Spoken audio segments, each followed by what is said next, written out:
윤석열 대통령이 대선 과정에서 왕자 쓴 거 알죠? 그거 저한테 물어보실 일 아니잖아요, 지금. 예. 지금 한간에 그런 얘기를 하는 거예요. 그러면 왕세자가 도대체 누구냐? 세자책봉했다. 그것은 바로 한동훈 장관 아니겠느냐? 권력의 실세로 지금 다 인정하고 있는 거 사진까지 아니겠어요? 만들어 오셨어요? 예? 사진까지 만들어 오신 거예요? 이거 질문하시려? 자, 민주주의에서 있어서 한동훈 장관과 김건희 여사의 카톡 얘기를 물어보더라고요. 저도 좀 생각이 나서 그런데 저는 그래서 직장 생활을 수십 년 했는데 선배 부인하고 카톡을 하거나 전화를 해본 적이 없어요. 이게 일반적인 상식의 수준입니까? 이거 여러 번 얘기한 건데요. 아니 당연히 여러 번 얘기해 상식적으로 아니, 이해가 안 되지 않습니까? 연락되지 않을 때 전화를 연결해 달라고 했던 것이고, 그리고 그 과정에서 그걸 가지고 연결해 가지고 서로 간에 대화 나누고 자료를 넣어드린 겁니다. 수사 경찰관에게 물어봤어요. 선배의 부인과 후배가 카톡을 했다. 특수관계를 볼 수밖에 없다. 이렇게 얘기하더군요. 예? 아니 그걸 경찰한테까지 굳이 물어보셨어요? 그 정도로 관계를 했다는 것은 특수관계. 그러면 한번 얘기해 보세요. 위원님. 어떤 얘기를 한 겁니까 아니, 도대체? 얘기를 하라고 하면서 제 말을 자꾸 막으세요. 예? 저 전화가 안 될 때 이거 잠깐 왜 전화 들어보세요. 안 제 받으시냐고 얘기 연락한 들어보세요. 거예요. 아니 제 말씀을 들으셔야지 저한테 물어보시면서 왜 제 말씀을 안 들으십니까? 그러면 총장께 전화를 안 받으시니까 전화를 받게 하라고 제가 그런 식의 얘기를 한 거거든요.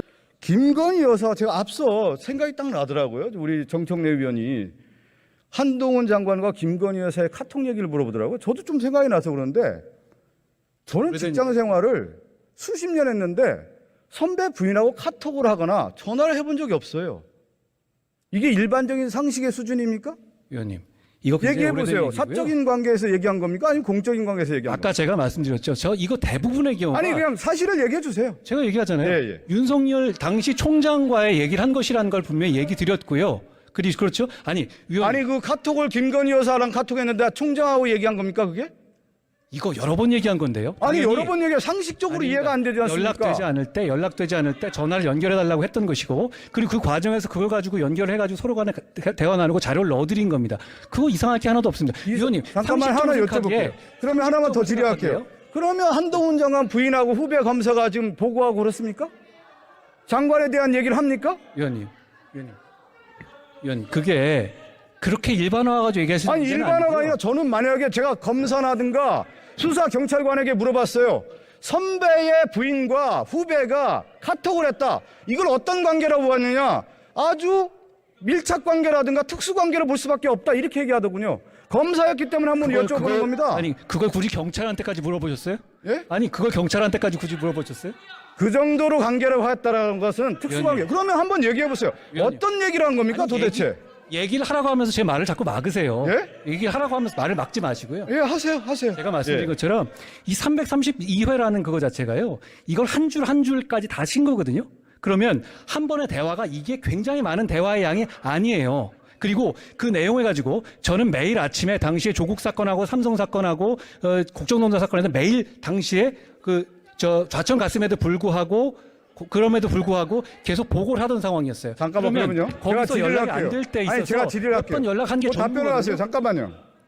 그러면 예. 윤석열 총장에게 보고하는 차원에서 김건희 여사 휴대전화를 이용했다 이렇게 되는 거 아닙니까? 아니 저 전화가 안 될 때 이거 잠깐 왜 전화 들어보세요. 안 제 받으시냐고 얘기 연락한 들어보세요. 거예요. 아니 제 말씀을 들으셔야지 저한테 물어보시면서 왜 제 말씀을 안 들으십니까? 그러면 예. 보통의 일반적인 생각을 가졌을 때 김건희 여사가 그 업무 수행에 공무의 수행에 대한 내용들을 다 알고 있는 거 아닙니까? 그렇지 않습니다. 그렇지가 대부분의 않다고요? 경우는 어떻게 모르는 겁니까? 자, 총장께 전화를 안 받으시니까 전화를 받게 하라고 제가 그런 식의 얘기를 한 거거든요. 그런 얘기가 뭐 이상하죠? 저는 제 비서가 제가 연락이 안 된다고 제 부인에게 연락하지 않습니다. 의원님은 안 그러실지 모르겠지만 예. 그 당시 상황에서 제가 대부분의 경우에 부산에 좌천돼 있을 때고요. 그 과정에서 필요한 연락을 한 거죠. 의원님, 제가 이거 여쭤보세요. 아니 도대체 얼마나 할 말이 없으면 아직까지 얘기를 하십니까? 할 말이 없는 게 아니라 이것은 뭐냐면 한동훈 장관과 김건희 여사 윤석열 대통령이 상당히 특수관계라는 게 드러나는 것이죠. 자, 그래서 잠깐만요.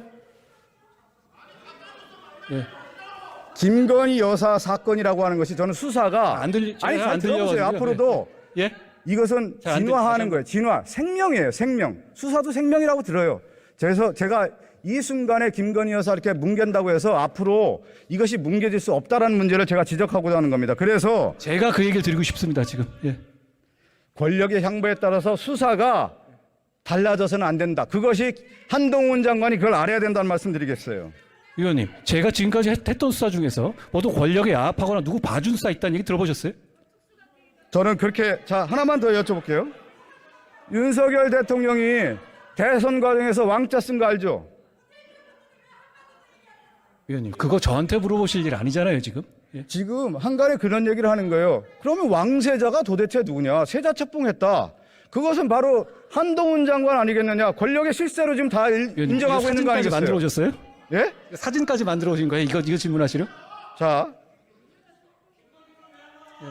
민주주의에서 있어서 대통령에게 통수권을 주는 데 있어서 가장 중요한 권한은 뭐냐면 공권력이에요. 군 통수권, 경찰권, 공권력을 주는 거고 더 중요한 건 인사권을 통해서 일을 하라 이렇게 주는 겁니다. 제가 보통 그래서 대통령은 민정수석이나 직할체제에서 인사권을 주는 거예요. 한동훈 장관에게 인사 검증단을 줬다라는 것은 어느 정도 권력을 이양해 줬다 이렇게 해석이 되는 겁니다. 위원님, 혹시 지금 정부 요직 중에서 제가 누구 밀어서 됐다는 얘기 들어보셨습니까?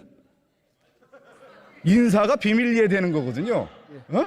제가 볼 때 인사 검증단을 줬다라는 것은 인사권을 일부에 할양해 줬다 이렇게 보는 거예요. 잘못 보신 권력 겁니다. 아닙니다.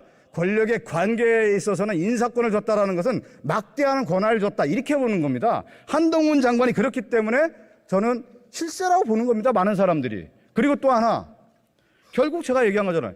김건희 여사는 나중에 다시 조사가 되는 겁니다. 그래서 권력의 안전판이라고 하는 한동훈 장관을 해서 인사검증단 권력을 준 것이 아니냐. 한동훈 장관을 보호막으로 삼는 것이 아니냐. 이렇게 보고 있는 겁니다. 잘못 보고 계시는 겁니다. 아, 그렇지 않습니다. 그렇게 정치는 내가 보여지는 모습이 아니라 국민이 어떻게 보여주느냐, 비춰지느냐에 가장 중요한 겁니다. 한동훈 장관이 그렇게 비춰지고 있다는 저한테 겁니다. 지금 이런 질문 왕세자 써가지고 하시는 질문을 국민이 어떻게 보실지 제가 참 자, 그리고 걱정됩니다. 저는 한국 정치의 중심에 지금 검찰이 들어와 있어요. 검찰이 들어와 있는데 추후에도 2027년 대선 과정에도 저는 검찰이 상당히 영향력이 있을 거라고 봅니다. 한 예를 들게요. 지난 정부에서 그랬던 것처럼 말씀이신가요? 지금 한동훈 장관이 법무부 장관 하면서 이 검찰이 정치 무대에 등장하고 있고요. 다음 대선에도 검찰이 상당히 영향력이 있을 거라 누구나 판단하고 있는 겁니다. 2007년 대선 권영세 장관도 여기 뒤에 계시네요. 한나라당 당시에 당원 당규를 보면 어떤 규정이 있었냐면 부정부패와 관련됐다고 하면은 당원권으로 기소가 되면은 당원권이 정지되는 조항이 있었어요. 지금 민주당에도 그런 게 있지 않습니까? 잘 들어보세요. 그래서 2007년에 정계 은퇴를 했던 이회창 전 총재가 이것은 당연히 당원권 정지되고 실질적으로 이명박 대통령 기소가 되겠구나 해서 정계 복귀를 해요. 그런데 이게 뭐냐면 2007년 대선에서 검찰이 면죄부를 준 겁니다. 정치 개입을 한 거예요, 이것은. 그런데 그 당시에 그런 역할을 했던 사람들 누가 책임을 졌습니까, 도대체? 책임은 하나도 안 지고 있다는 거예요. 제 얘기는 결국 이명박 전 대통령이 그렇게 정치 무대에 등장했던 배경에 검찰이 있었던 겁니다. 지금 정치 무대에 검사들이 등장하고 있고 검사 독재가 이루어지고 있다 이렇게 얘기하는 겁니다. 그건 민주당 주장이시죠.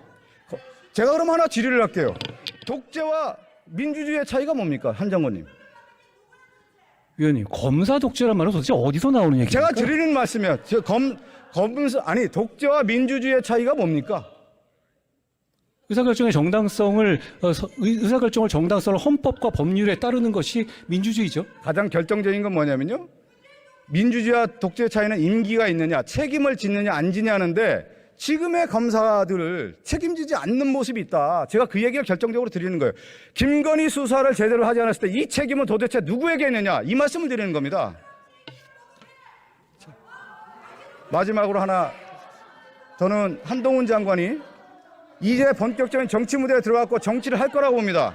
하나 말씀드리면 전두환 정권의 장세동, 노태우 정권의 박철원, 김영삼 정권의 김현철, 이명박 정권의 이상득, 박근혜 우병우 공통적인 특징이 뭐였냐면 권력의 실세였어요. 저는 한동훈 장관이 지금의 장관으로서 권력의 권세는 저울입니다. 균형을 잃지 않았을 경우에 그 권력이 유지가 되는 거고 한동훈 장관이 그 지위를 유지할 수 있는 겁니다. 지금의 그 모습에서 과거의 전철을 저는 밟지 않았으면 좋겠습니다. 말씀해 주세요. 예, 좋은 말씀에 명심하겠습니다. 권력이라고 하는 것은요, 무게중심이라는 게 분명히 있습니다. 그 수사도 분명히 김건희 수사를 해야 된다는 목소리가 있는데 이거